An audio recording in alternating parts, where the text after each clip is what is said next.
Hi guys, and welcome back to another What's for Dinner Wednesday. My name is Jennifer, and today I'm going to be making a special recipe that is definitely a crowd pleaser, perfect for those large get-togethers like the Super Bowl. I'm going to be taking tacos and pizza and putting them together to make taco pizza. So stay tuned and I'll show you how to make it. The family fudge, they are mostly sweet but full of nuts. Okay, here's what I'm putting on my taco pizza. First, I have 1 pound of ground beef. Definitely you could use turkey, that would be excellent. I'm going to be using 1 can of pinto beans, a can of sliced olives, plenty of cheese. I have 4 cups of cheese here. I'm going to go ahead and eyeball the cheese when I put it on the pizza, but I'm starting with 4 cups. And this is Mexican 4-cheese blend. Generally, I like to grate my own cheese, but when I want the 4 blended, it's cheaper to already have it mixed up for you. So in here I have cheddar, Monterey Jack, queso quesadilla, and asadero cheese. And then I'm also going to be using a taco seasoning mix. Now I like this one from Costco. Here's the ingredient list. It doesn't really have a lot of funky ingredients, but definitely you can use whatever taco seasoning you prefer, whether it's low sodium or the gluten-free variety. You could even make your own. And then I'm going to be using a head of lettuce. I'm going to shred this up. And then I have 2 tomatoes. And then over here I have some taco sauce and some sour cream. Okay, so I know what you're probably thinking. What about the pizza crust? Let's talk about pizza crust for a minute, because you have so many options and choices in this recipe. You could make your own pizza crust. You could get one that's already prepared, like in a ball of dough, or you could use like a boboli crust. Any of those will work just fine. I've even seen this recipe made with crescent dough that's been rolled out. That would be delicious. But what I'm going to be using today are these store-prepared pizza crusts. This one is organic, and this one is a gluten-free variety. Now these packages come from Trader Joe's, and they each have 2 crusts in each package. But what I'm going to do today for my family is I'm going to make 1 regular one and 1 gluten-free one, and then I'm going to freeze the leftover crusts for a later date.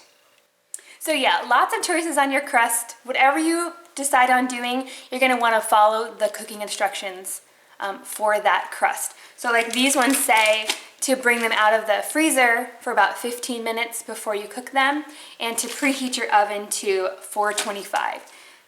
So that's what I'm gonna do.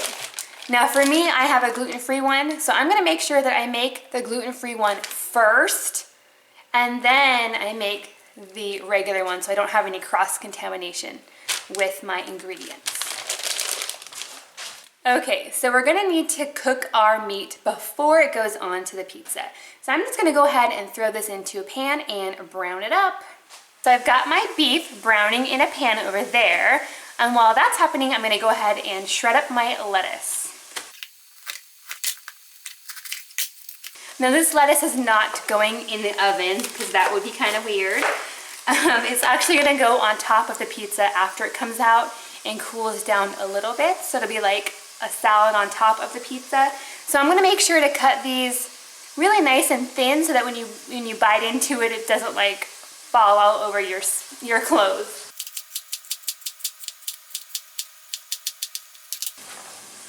So far, I've shredded up about 3/4 of this head of lettuce, and that looks like it's gonna be enough lettuce for both of my pizzas.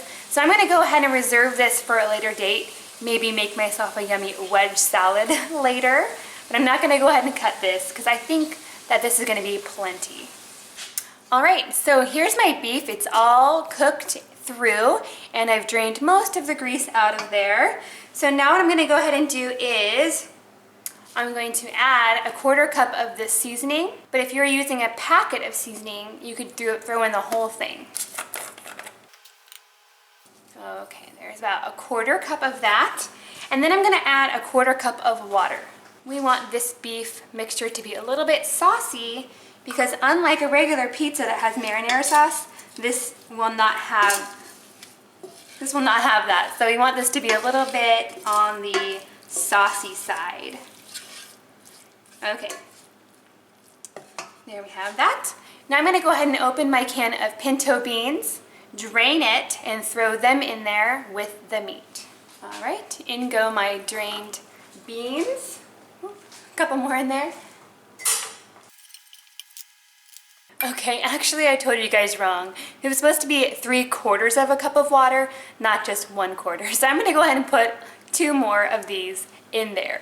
So 3/4 of a cup of water total. You don't want it too wet, but you do want to have it a little bit saucy when it's done. Here's one more. 3/4 of a cup of water. All right, so I'm gonna put this back on the stove on a medium heat for about 5 to 10 minutes or so. We want the beans to be really tender so that we can mash them up a little bit. Okay, so while that's happening, I'm going to chop up my tomatoes. I just have 2 tomatoes because the only person in my family that likes raw tomatoes is my husband. So just 2 is enough for him. I'm gonna cut these tomatoes as tiny as I can to top that pizza. And I'm not going to be using my vegetable chopper for this because I just don't know if it does tomatoes very well. And I don't want to end up with smushed tomatoes. All right, all done. Now I think my beef is almost ready for the next step. Okay, so this has been cooking for about 10 minutes. And I'm going to test one of the beans. If I can easily smush one of the beans, then it's ready. And it is. So I went ahead and squirted in a couple of tablespoons of sour cream, and now I'm just going to mash it up a little bit so it's kind of a paste-like consistency. It doesn't have to be smooth. Now I know this doesn't look very appetizing right now, guys, but trust me, it tastes really good. Whew, this thing is steaming.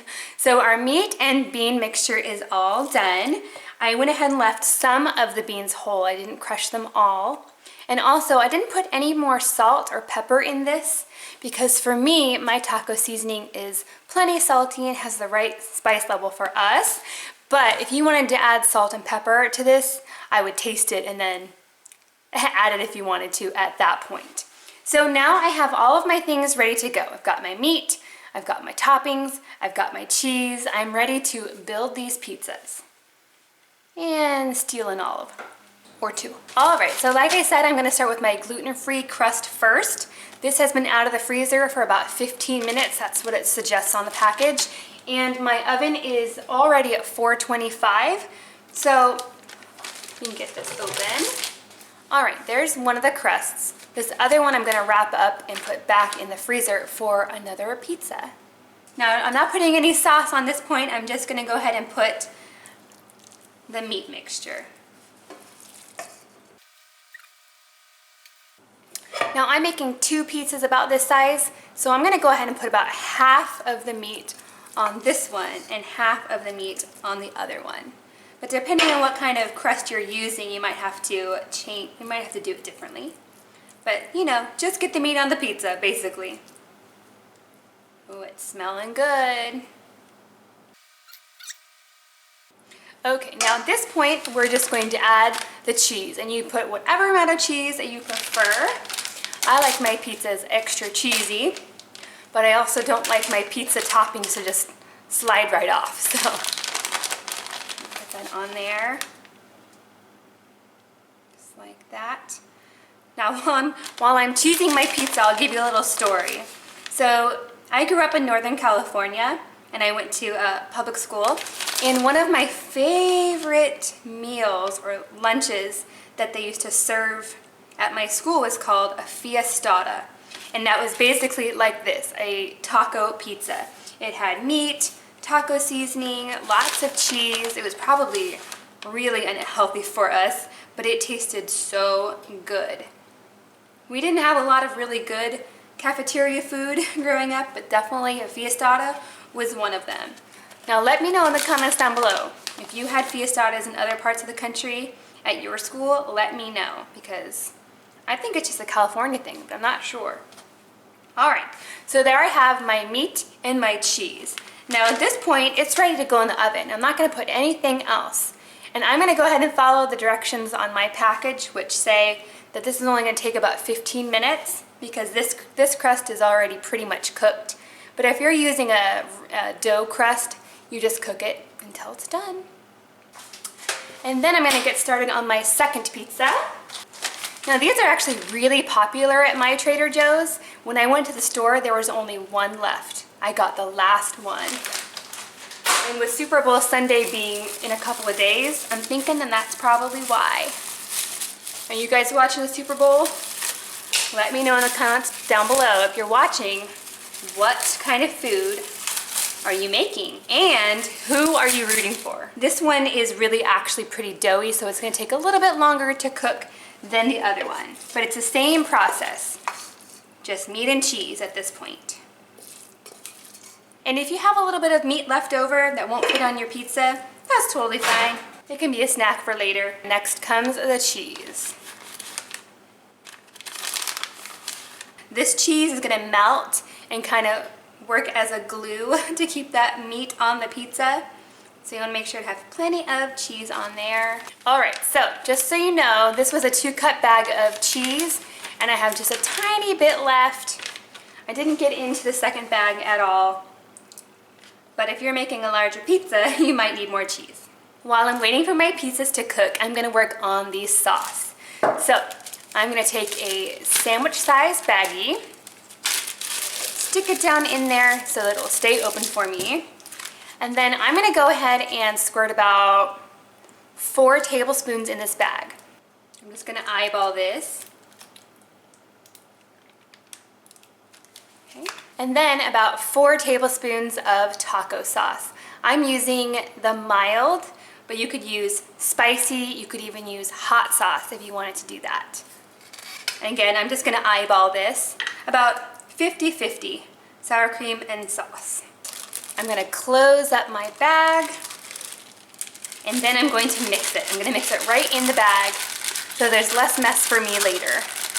That's pretty well mixed up. I'm gonna go ahead and reserve this for later. I'm gonna stick it back in the fridge. Okay, here they are. So this one is my gluten-free one. This is my non-gluten-free one. They are both out of the oven and they've had a chance to cool down a little bit. The beautiful thing about these pizzas is that you can serve them hot or at room temperature. So they're great for parties. So I'm gonna go ahead and start with some shredded lettuce. And you wanna put enough so that there's some in every bite, but you don't want it falling off the pizza all over the place. So just like that. We'll put some on here. Now if your pizza's cooled down a little bit, you don't have to worry about the lettuce wilting too much. Okay, and then on my husband's pizza, I'm gonna put the tomatoes. I'm not putting it on my pizza though. This is smelling so good right now, and it's looking a lot like my childhood favorite cafeteria lunch, fiestada. Although they did not put tomatoes on our fiestada, it was just meat and cheese and bread. This is definitely the grown-up version. And then to both of these, I'm gonna go ahead and put olives because everybody in my family likes olives. This is the mixture of taco sauce and sour cream. Now this bag is all the way closed. That's important because I'm gonna take my scissors and put a tiny little hole at the corner of my bag. Now you don't have to get this fancy if you don't want to, but if this is a party food and you want to impress your guests, I would recommend doing it this way. So I'm just going to drizzle my sauce. Go, put some on this one. Uh-oh. I'm gonna put about half of it on here and half of it on there. Yum, you guys. Doesn't that look delicious? Now the test is I'm going to cut into both of them and give them a try. I'm gonna go ahead and slide these onto my cutting board because I don't want to cut my baking sheet. Ooh, I almost forgot. I need to take some pictures of these for my thumbnail and to put on the familyfudge.com because I try to put all my recipes there for you guys to check out later. Now, just like tacos, this might get a little bit messy, but that's okay.